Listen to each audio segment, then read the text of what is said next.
अक्सर लोगों का प्रश्न होता है कि टेरेस गार्डनिंग के क्या फ़ायदे हैं। तो कई फ़ायदे हैं जो कि आप पहले से जानते भी होंगे, कुछ ऐसे भी फ़ायदे बताऊंगा जो कि आप पहले से नहीं जानते होंगे। इस वीडियो के साथ अंत तक बने रहिए, ये वीडियो बहुत इंटरेस्टिंग होने वाला है और आपको कुछ अच्छा ज्ञान आज मिलने वाला है। इस बीच चैनल को सब्सक्राइब कर दें, ये वीडियो को लाइक कर दें तो मुझे भी मोटिवेशन मिलेगा आगे वीडियो बनाने के लिए, आपके लिए खास करके। तो आप यहाँ देख सकते हैं कि मैंने ये टेरेस पर जो 3 फीट चौड़ा परमानेंट कंक्रीट का वॉल वाला क्यारी बनाया है। तो यहाँ पर देख सकते हैं कि मैंने सॉइल फिल कर दिया है। तो ये कुल मिला करके 1 टाइम इन्वेस्टमेंट है। अगर आप इस टाइप से गमले या अपने घर में पड़े बेकार बर्तन में करते हैं तो आपको बार बार मेंटेन करना पड़ेगा, और बहुत तेज़ गर्मी होने पर या एक्सेस कोल्ड होने पर इन पे पौधे बहुत ज़्यादा सक्सेस नहीं होते हैं। ये देख सकते हैं अभी ये मई का महीना का लास्ट वीक चल रहा है और पूरे इंडिया में 50-45 के बीच में टेम्परेचर है, तापमान है, हीट वेव है। तो ऐसे में देख रहे हैं इसकी हालत पतली हो चुकी है, यहाँ पे कोई भी प्लांट नहीं है, जबकि मैं दोनों को साथ में ही सिंचाई करता हूँ। लेकिन यहाँ पर देखेंगे क्या है कि यहाँ पर सारे पौधे हरे भरे हैं, इवन कि इसमें सब्जी भी आए हुए हैं और ये काफ़ी तेज़ी से ग्रो भी कर रहा है। तो ये परमानेंट टेरेस गार्डन बनाने का ये सबसे बड़ा फ़ायदा है कि आपको 12 महीने सब्जी मिलेंगे, और इसमें सबसे अच्छी बात है कि आपको केमिकल के बिना आप कल्टीवेट कर सकते हैं, क्योंकि यहाँ पे डायरेक्ट सनलाइट होती है। इसके सॉइल में कोई अदर प्लांट नहीं आते हैं, उसके रूट, जिससे कि इसका न्यूट्रिएंट का बंटवारा नहीं होता है। तो यहाँ कुछ भी लगाएंगे वो हो जाता है। तो पहला चीज़ तो ये हुआ कि टेरेस गार्डन में आपका जो वेजिटेबल है या फ्रूट है या आपका कोई भी मेडिसिनल प्लांट है वो सारे आपको ऑर्गेनिक नेचर का मिलता है, और इससे आपकी पैसों की बचत होती है। अब यहाँ पे देख सकते हैं उदाहरण के तौर पर कि जैसा मैंने मकान बनवाया था इतने पैसे खर्च करके, तो इसमें जो बचे हुए मटेरियल थे, टूटे हुए ब्रिक्स वगैरह, उसका यूज़ करके मैंने ये बनवा लिया। अब देखिए यहाँ पे करेले का बीज मैं 1 रुपये में लोकल मार्केट से ख़रीद कर लाया था, और इससे लगभग मैंने 25 kg प्लस करेले मैं पिछले 1.5 महीने में तोड़ चुका हूँ। और आप देख सकते हैं कि आने वाला 1-2 महीने तक और भाई ये और करेला देगा। तो अंदाज़ा लगा सकते हैं कि 1 रुपये का बीज अगर आप लगाते हैं तो इससे आप उम्मीद कर सकते हैं 50 kg करेला। अब मार्केट भाव से अंदाज़ा लगा लीजिए कि कितना बेनिफिट है। ये भिंडी देख लीजिए, इसको भी देख रहे हैं कि यहाँ पे 3-4 पौधे हैं और बाकी 4-5 उधर हैं।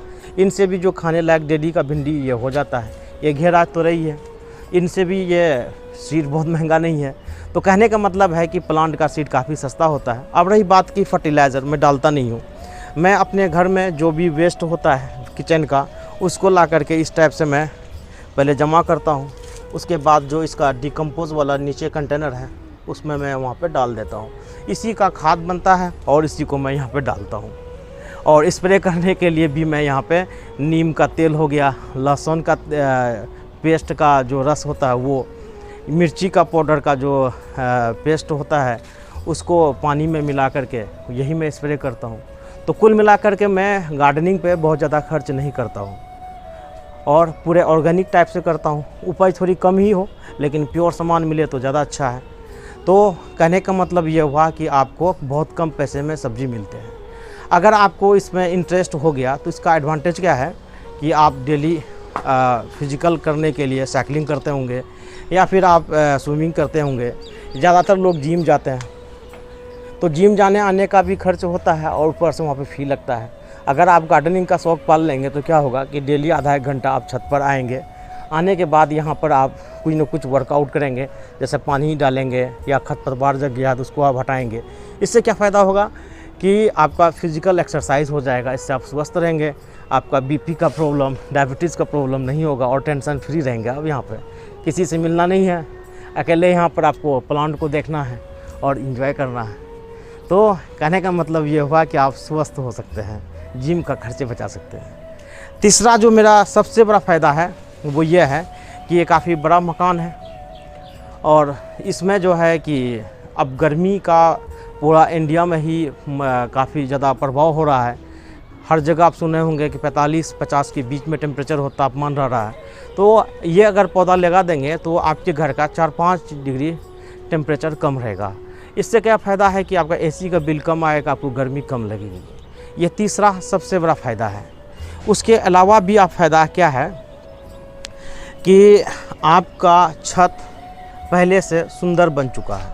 जो भी लोग आपके घर आते हैं तो वो अपना क्वालिटी टाइम या आप अपने गेस्ट को अपने छत पर ला सकते हैं और उसको दिखा सकते हैं, यहाँ बैठ कर अच्छी गॉसिप कर सकते हैं, अच्छा लगने लगता है।